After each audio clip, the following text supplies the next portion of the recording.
답변을 외워갖고 오는 경우가 있어요. 이제 면접관들은 그거를 조금 돌려서 다시 한번 물어보거든요. 학생들이 외워온 거에 대해서는. 그러면은 학생의 답변은 처음에 외워온 그대로 다시 또 갑니다. 단순 암기는 그닥 좋은 준비 방법은 아니다 라는 얘기는 좀 해드리고 싶고요. 그러면 서류 기반 면접에서 질문 도출과 답변 준비는 어떻게 하면 좋을까요?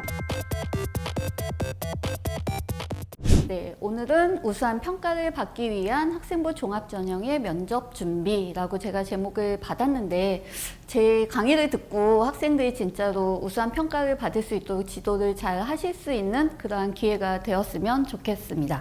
우선 학생부 종합전형의 전형 방법이고요. 면접 평가 방법도 한번 살펴볼 건데요. 학생들이 가장 가고 싶어하는 대학들입니다. 서울대, 연대, 고대, 서강대, 성균관대, 한양대, 이 대학들의 학생부 종합전형을 한번 나열해 봤고요. 각각의 전형 방법들을 보면 서류 100전형을 운영하는 대학도 있기는 하지만 이 상위권 대학에서 면접을 실시하는 대학들이 있고요. 제가 음영을 조금 넣어놨습니다. 이렇게 노란색, 노란색, 노란색, 노란색. 뭐가 다를까요? 여기에서의 면접 유형을 한번 보시면은 재심은 기반 면접이라고 되어 있습니다. 그래서 이 상위권 대학 중에 서울대 일반, 연세대 활동우수, 고대, 계열적합, 그리고 성균관대에서는 과학인재 전형에 있어서는 이제 재심은 기반 면접을 실시한다라는 것을 알 수가 있고요. 또 음영으로 제가 붉게 표시한 거는 수능 보기 전에 면접을 실시한다라는 정도로 살펴볼 수가 있고, 그 가운데에서 고려대 같은 경우에 하고 전형이 전년도까지는 면접이 있었지만 올해 면접이 폐지가 됐고요. 그리고 성균관대가 조금 이제 의학 계열에 있어서 변화가 있습니다. 재심은 면접이 아닌 MMI 면접을 그동안 실시했던 가장 대표적인 대학이기는 한데, 올해에는 인접성 면접만 실시를 한다라고 모집 요강에 명시가 되어 있고요. 한양대가 올해 좀 학생부 종합전형에서 큰 변화가 있었죠. 서류 100%로 선발하는 대학으로 가장 유명한 성균관대와 함께 유명한 대학인데, 여기도 전형이 좀 학생부 종합전형이 세분화가 돼서 추천형, 서류형, 중대, 경희대, 외대, 시립대, 이대, 건대, 동대, 홍대, 여기까지만 가도 아이들이 너무 좋아하겠죠.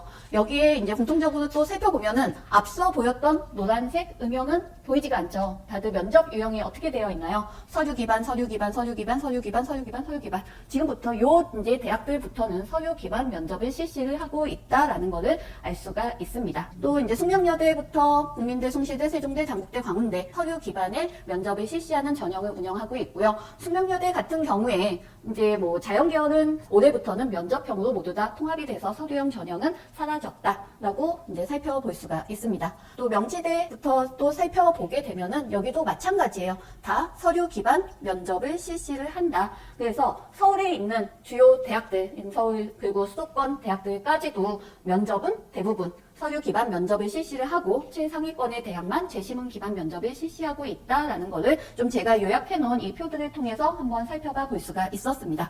그래서 우선은 먼저 재심은 기반 면접을 살펴보도록 하겠습니다. 재심은 기반 면접, 그대로 재심문이 있고요. 그에 따른 문항으로 구성이 되어 있습니다. 그리고 재심문 면접 같은 경우에는 면접부 술고사라고 해서 선행학습 영향평가 보고서를 제출하도록 되어 있고요. 대학별로 모집 요강에서 출제 범위를 제시하고 있기도 합니다. 그래서 대학에 따라서는 뭐 학생들의 선택 과목의 유불리를 없애기 위해서 뭐 과학 같은 경우에는 원 과목까지만 할 수도 있겠지만, 재심문 기반 면접에 이제 실시를 하고 있는 대학들 같은 경우에는 최상위권 대학이다 보니까 과학 2 과목까지도 재심문의 출제 범위에 두고 있습니다. 그리고 대학별로 재심문 기반 면접은 답변을 준비할 수 있는 시간을 별도로 부여하고 있기 때문에 충분히 자신의 생각을 정리해서 답변을 준비할 수가 있는데요. 여기에서 평가 항목을 한번 살펴보면은요, 뭐 전공 적성 및 학업 능력 평가를 하고 있다라고 되어 있지만, 뒤쪽에서 한번 살펴보면은 이게 과연 무엇인가, 이것도 결국에는 사고력이기는 하거든요. 그리고 연세대 같은 경우에도 논리적인 사고력, 고려대 같은 경우에도 종합적인 사고력,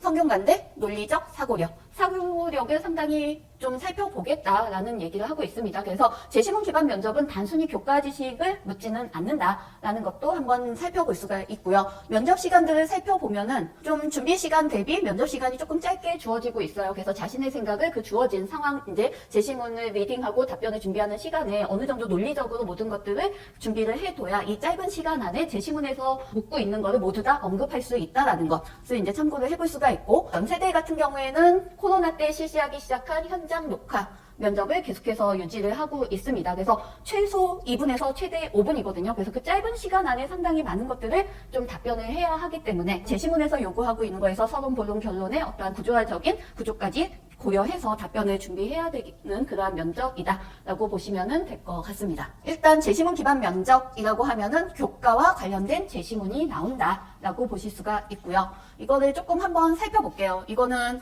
서울대 학생부 종합전형 안내에 나와 있는 예시입니다. 여기에서 보면은 이제 제시문 기반 면접에서 일반 전형에서 인문학 그리고 뭐 사회과학 그 다음에 수학, 과학 이런 쪽으로 문항이 나오고 있거든요. 이게 인문학이라고 명시가 되어 있어요. 인문학의 면접 구술을 위한 제시문인데 가 제시문에서 다루고 있는 내용은 생태계가 어떻고 하면서 약간 생명과학적인 지문을 다루고 있고요. 그리고 다 같은 경우에는 뭐 탄소와 같은 이제 환경과 관련된 문제를 다루고 있습니다. 인문학 제시문이지만 이 내용은 거의 다 자연계열의 제시문처럼 보여지고 있거든요.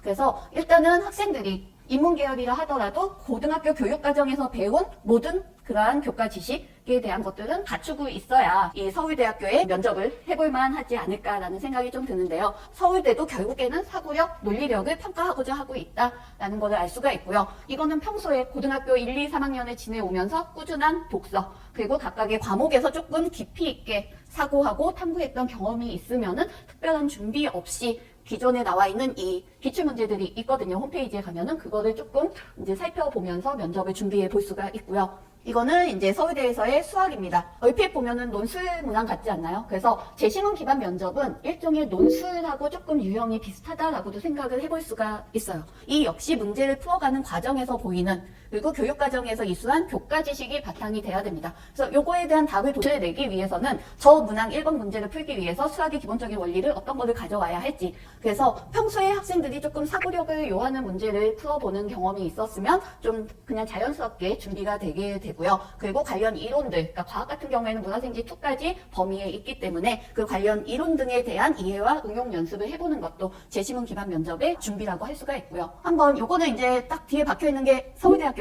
이것도 작년에 구술 면접을 했던 제시문에 이제 예시를 하나 가져왔거든요. 요 문항을 보는 순간 이게 어떤 모집 단위의 제시문으로 추측이 되실까요, 선생님들? 수학이에요. 일단은 수학만 나와 있는데 이거는 작년에 일반 전형 면접 구술 중에서 면접의 문항입니다. 그래서 여기에서 이제 이러한 것들, 수학이 좀 경제하면은 수학을 잘하는 친구들이 가는 모집 단위로 되어 있잖아요. 그래서 이렇게 이제 문항이 구성이 됐고 여기에서 이제 어떻게 채점을 할 것인가, 평가를 할 것인가에 대한 것들이 선행학습 연금평가 보고서에 제시가 되어 있는데 거기 것들을 제가 가져와 봤거든요. 그래서 방정식을 활용해서 움직이는 이제 일정한 속도 움직이는 섬들의 관계를 이제 평가하겠다. 어떻게 이해하고 있는지, 또 여기에서도 점들과 움직이는 거리를 이해하고 있는지, 어떤 관계를 정확한 수학의 기본 원리를 가져와서 정확하게 풀어나가는가. 제시문 면접은 어느 정도 자연계열은 특히나 정답이 있기는 하지만 제시문 기반 면접은 기존에 알고 있는데 그때 생각이 안 난다 하더라도 그 부분은 좀 면접을 하고 있는 그 관계에서 또 헤쳐나갈 수 있는 부분이기도 합니다. 그래서 제가 아까 보여드린 게 경제학부, 뭐 수학, 인문이 같이 출제가 된다라고 되어 있잖아요. 그래서 공동으로 출제되는 문항들은 이렇게 되어 있고요. 대부분의 이제 인문대학과 사회과학대학 등등은 인문학과 사회과학 관련 지문이 나가지만 아까 인문학도 자연과학에 해당하는 제시문을 다루고 있다라는 것을 볼 수가 있습니다. 문화생지 같은 경우에는 좀 관련성이 높은 학과에서 출제가 되고 있다라는 것을 서울대 모집요강 그리고 아까 말씀드렸던 학생부 종합전형 안내에서도 같이 살펴볼 수가 있습니다. 그래서 평가 내용을 한 번 더 살펴보면 그래서 서울대가 명시하고 있는 거는 단순 정답이나 단편 지식이 아닌 종합적 사고력, 그리고 제시문과 질문을 바탕으로 해서 문제 해결 능력이나 논리적이고 창의적인 사고력, 결국에는 사고력 중심의 평가를 하겠다라고 하고 있고요. 연세대 같은 경우도 논리적 사고력, 의사소통 능력을 평가하겠다라고 얘기를 하고 있고, 고려대 같은 경우에도 제시문 사이의 연계성, 그리고 이제 제시문에 주어진 정보들이 있어요. 그래서 일단은 기본적으로 제시문에 있는 정보를 가지고 자신이 평소 교육과정에서 익힌 지식이 좀 더해져서 조금 깊이 있는 문장으로 답변을 하게 되고요. 그래서 결론적으로는 제시문 기반 면접이라고 하면은 단편 지식이 아닌 사고력, 그리고 의사소통 능력이 중요하다라고 얘기를 해드리고 싶은데, 말을 잘하기 위해서는 기본적으로 지식이 있어야 돼요. 그래서 이 기본적인 지식, 단편 지식을 직접 묻지는 않지만 그게 근거가 돼서 자신의 의견을 논리적으로 말하는 것, 이게 의사소통 능력이거든요. 그래서 결국에는 평소의 교육과정 안에서 얼마나 잘 익혔는가 하는 것들이 제시문 기반 면접에서는 좀 중요하다. 그래서 제가 이제 결론을 조금 지어본 건데요. 제시문의 내용을 이해하고 있는가, 그래서 주제에 대한 분석력을 갖추는 게 필요하고요. 문제에서 요구하는 답을 도출할 수 있는가, 이제 답변을 어떻게 해야 하는가는 자신이 기존에 가지고 있던 지식을 더해서 연계해서 통합할 수 있고 자신의 의견을 논리적으로 설명을 해야 되고, 그리고 이러한 설명을 하고 자기의 주장, 답변을 도출하는 과정에서 합리적인 근거를 가지고 정리해서 좀 깔끔하게 얘기를 하는 것. 결국에는 고등학교 교육과정에서 익힌 기본 지식, 그리고 이를 바탕으로 한 통합적인 사고와 응용 능력을 재시문 기반 면접에서는 평가를 하고 있다라고 결론을 지어볼 수가 있고요. 다음은 이제 대다수의 대학이 실시를 하고 있는 서류 기반 면접입니다. 그래서 뭐 대부분의 대학들이 이제 서류 기반 면접을 하고 있는데, 평가 항목을 제가 조금 하이라이팅을 해놨습니다. 네, 노란색이 가장 많죠. 그래서 이 노란색은 진로 역량, 그러니까 전공, 이 모집 단위에 왜 지원을 했는가 하는 것과 관련된 거를 많이 살펴보게 되고요. 그 다음으로 보이는 게 아마 의사소통, 그리고 이제 간혹 보면은 학업 역량을 명시를 하고 있습니다. 그래서 이러한 것들을 평가를 하고 있기 때문에 한번 이것들이 어떤 것들인가 살펴보면은, 진로 역량과 학업 역량은 떨어뜨려서 살펴볼 수는 없고요. 이 질문이 꼭 진로만 알아보기 위해서 물어보는 질문은 아니고, 그걸 통해서 학업 역량도 같이 판단을 하고요. 뒤에 나오는 의사소통 능력도 함께 판단을 하고 있습니다. 그래서 일단은 기본적으로 지원 동기가 적절한가, 그리고 지원을 하기 위해서 고등학교 과정에서 노력했던 것들이 구체적인가, 그러면 이렇게 평가를 한다고 했기 때문에 학생들이 지원 동기를 얘기할 때 본인이 고등학교 때 어떤 경험을 통해서 어떤 역량을 키워서 이 대학에 지원하게 됐고, 이 대학에 어떠한 인프라가 내게 들어오고, 대학에서의 이제 뭐 익히고 하는 것들에 의해서 향후에 어떻게 자기가 발전해 나갈 것인지, 이런 것들을 지원 동기에 모두 담고 있어야 한다라고 얘기를 할 수가 있고요.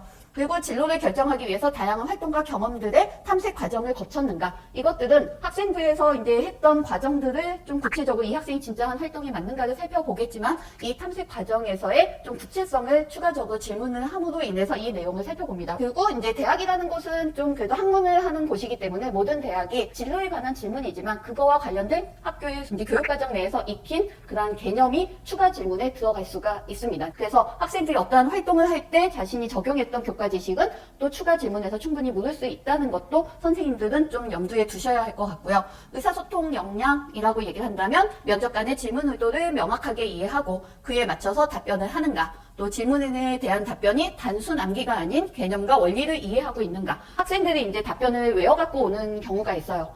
이제 면접관들은 그거를 조금 돌려서 다시 한번 물어보거든요. 학생들이 외워온 거에 대해서는. 그러면은 학생의 답변은 처음에 외워온 그대로 다시 또 갑니다. 단순 암기는 그닥 좋은 준비 방법은 아니다라는 얘기를 좀 해드리고 싶고요. 그러면 서류 기반 면접에서 질문 도출과 답변 준비는 어떻게 하면 좋을까? 제가 이제 사정관으로 있을 때 그 면접위원들 교육시킬 때 가이드로 드리는 내용이거든요. 그래서 10분 면접이다라고 하면 대부분의 이제 면접관들이 지원 동기 중심으로 먼저 아이들의 긴장을 풀어주고, 그 답변에 따라서 진로 역량과 학업 역량, 사고력과 관련된 질문에 가장 많은 시간을 배분하고요. 마무리를 하는 관계에서 이제 인성도 파악을 해야 하기 때문에 인성과 관련된 질의응답을 합니다. 왜냐하면 이 사고력을 묻는 거나 뭐 학업 역량, 진로 역량 이런 것들을 묻는 과정에서 학생의 가치관이나 태도 이런 것들도 같이 파악이 되고 있기 때문에 그 면접을 진행하는 가운데 답변을 이어가는 과정에서 충분히 인성과 의사소통 능력은 판단을 하고 있는 그러한 형태로 면접을 진행하고 있거든요. 그러면서 이제 제가 이 22학년도 선행학습 영역평가 보고서에 숙제는 학생부의 뭐 동아리 활동에 어떠한 활동과 관련해서 어떠한 문제점들이 있었고 그 문제를 해결하기 위해서 어떻게 했는가,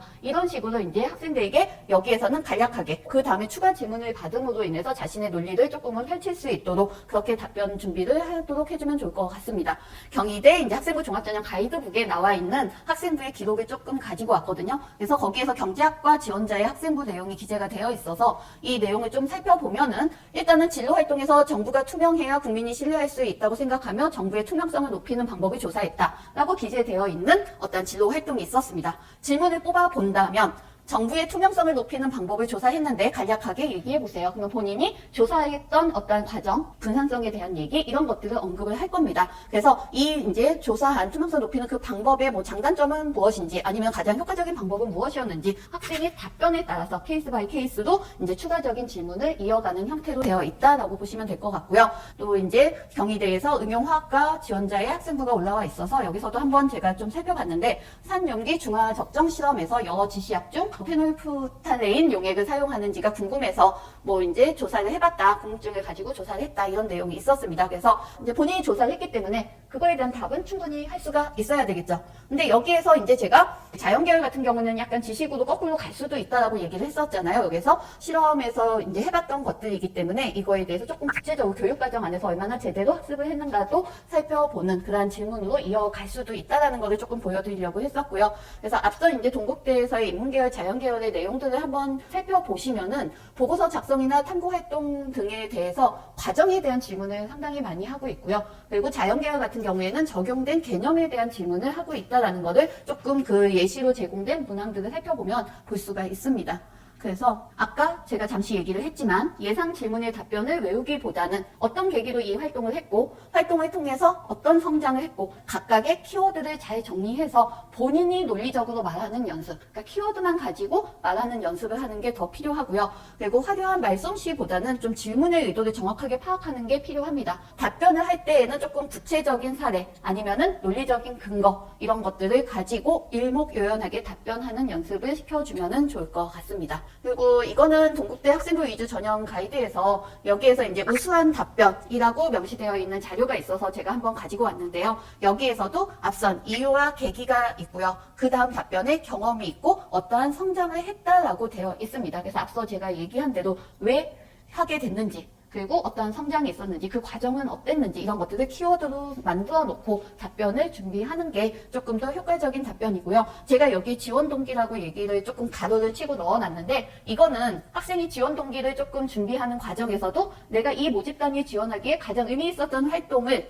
왜 하게 됐는지 그리고 앞으로 어떠한 발전 가능성, 어떠한 모습으로 가기 위해서 이 학과에 지원했습니다 라고 지원 동기를 한번 만들어 보면 어떨까 싶어서 마무리하는 단계에서 이 내용을 넣어봤습니다. 그래서 제가 준비한 내용은 여기까지입니다. 신문 기반 면접에서 개인 의견이 중요한가요? 아니면 의도된 정답이 있는 건가요? 라는 질문이 있었는데 제가 논술하고 조금 유사하다고 했었죠. 그래서 각각의 제시문에서 근거로 삼아야 하는 것들은 정답처럼 있습니다.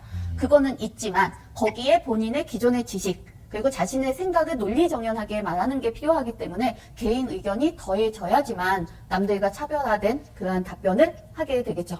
아, 좋습니다. 저 사장님 요 이제 조금 더 실전 질문을 좀 드리면은 네네. 면접에 참여하셨을 때 그쵸. 하다가 하면서 다시 보게 된 학생 있다면은 어떤 요소 때문에 다시 보게 됐을까요? 해보세요. 저 친구?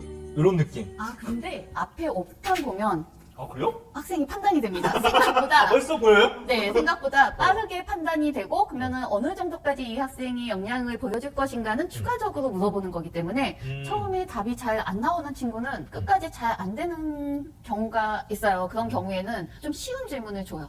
학생에게. 그래도 본인이 조금 뭔가 논리정연하게 다시 얘기를 한다라고 했을 때 추가 질문을 줬을 때 또 거기에서 조금 사고력이 좀 판단이 된다라고 하는 경우가 많지는 않지만 그런 경우이지 않았나 싶습니다. 그러면 어떻게 보면은 그 평가라는 게 어떻게 보면 사정관님들이 다 사람이시다 보니까 다르겠지만 그 면접 볼 당시 제일 중요하게 여기는 요소 중에 하나를 이렇게 뽑는다면은 자신이 가지고 있는 지식을 일목정연 논리적으로 자기 학습한 내용들을 잘 얘기하신다. 네네. 그게 중요할까요? 일단은 질문은 교육과정 내에서 질문을 하게 되어 있거든요. 근데 학생들은 본인이 준비한 거를 아주 심화까지 만들어서 그러니까 질문의 의도가 아닌 조금 과장된 나는 이렇게 많은 걸 알고 있어요를 조금 과시하고 싶어서 질문의 의도와 맞지 않게 하는 친구들이 있거든요. 그런 친구들은 그렇게 뭐 좋은 평가를 받지는 않아요. 그리고 학생들 간에는 이제 뭐 주제 탐구나 이런 것들에서 되게 어려운 내용을 하는 경우들이 있어요. 근데 그거는 그거를 했는지 안 했는지 일단은 확인하기 위해서 질문하고요. 거기에 적용된 기본으로 돌아가서 오히려 역으로 점점 쉬운 쪽으로 내려가거든요. 질문이.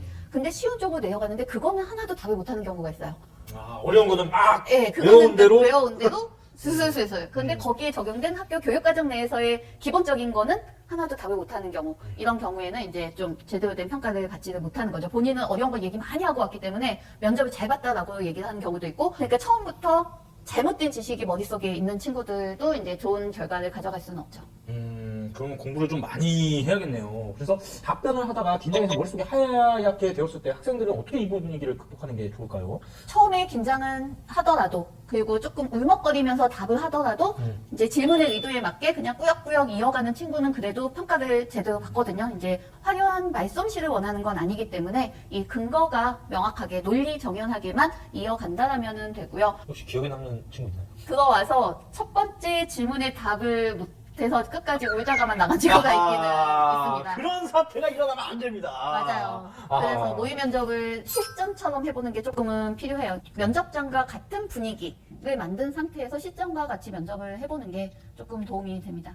면접을 지도하다 보면 제시문 기반 면접 준비가 무척 어려운데요. 자, 대학의 기출 문제를 풀어보면 준비가 될까요? 일단은 교육과정에서 익힌 게 가장 중요하고요. 기출 문제만으로 저는 충분하다라고 생각이 되거든요. 그래서 논술도 기출 문제를 중심으로 연습을 하는 게 그 대학별로의 어떠한 문제 패턴을 그대로 익힐 수 있는 거기 때문에 저는 기출 문제 푸는 거를 가장 권장을 하고 있습니다. 그러면 학교에서는 그런 것들을 좀 하고, 그러니까 모의 면접도 많이 연습을 해보고, 네네. 그런 것들이 좀 필요할 것 같고, 그럼 평가자 입장에서 말씀을 좀 해주신다면 약간 이런 느낌이겠네요. 아, 이 친구가 이거를 제대로 공부했을까?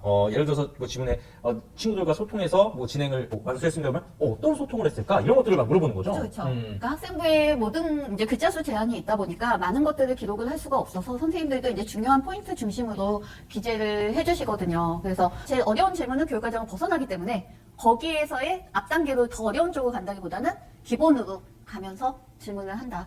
이렇게 보시면 될 것 같습니다. 그러면 학생들은 내가 직접 한 내용들에서 다시 한번 복기하고 찾아보고 공부해보는 게 오히려 면접에 굉장히 도움이 되겠죠. 그렇죠. 네. 마지막 질문일 것 같은데 학교에서 전공, 진로 관련 도서를 활용한 수행평가나 주제 탐구 활동을 많이 하고 있는데 또 도서 활용을 하는 것은 어떻게 보시나요? 저는 긍정적으로 생각을 하고 있어요. 독서량이 많을수록 사고력은 좋아진다라고 생각을 하는데 학생부에서 독서 활동이 빠진 거에 조금 저는 안타까움이 있는 입장이기는 하거든요. 그래서 학생들이 좀 영상에서 그냥 자기가 정리한 지식이 아닌 남이 정리해준 지식을 그냥 가져오는 경우도 있고요. 구글링에서 끝나는 경우가 있는데 저는 책을 읽고 본인이 책의 내용을 좀 정리해보면서 주제 탐구해보는 게 조금 더 좀 사고력을 위해서도 도움이 되지 않을까. 그래서 독서 연계 활동은 좀 긍정적으로 보고 있습니다. 이제야 이 책이 왜 잘 팔리는지 알겠네요. 이 책이 왜 이렇게 선생님들이 찾으시나 이해가 아주 됩니다. 의대 면접 예시 문항에는 어떤 것들이 있나요? 약간 이런 것들을 질문 들어왔는데 네. 그래서 의대 면접은 뭐 MMI 뭐 이렇게 되어 있는데 대부분의 대학이 명시하고 있는 게 인적성 면접일 거예요. 그래서 제가 인적성 면접은 또 따로 이 문항을 가지고 한번 얘기를 해보도록 하겠습니다. 정말 많은 이야기를 해주셨는데 우리 선생님들께 이번에 메시지나 혹시 마지막으로 해주실 말씀이 있다면 어떤 것을 해주실 수 있을까요? 제 강의가 실질적인 도움이 됐으면 하는 바람이 있고요. 그리고 뭐 학생들 지도하실 때 학생들이 그냥 화려한 답변을 안내해 드리는 거는 큰 의미가 없고 학생부에 기재된 본인이 했던 활동에 대한 계기, 과정 뭐 이런 것들 좀 살펴볼 수 있도록 좀 지도를 해보시면 어떨까 싶습니다. 지금까지 진선영 전 입학사정관님이었습니다. 감사합니다. 감사합니다.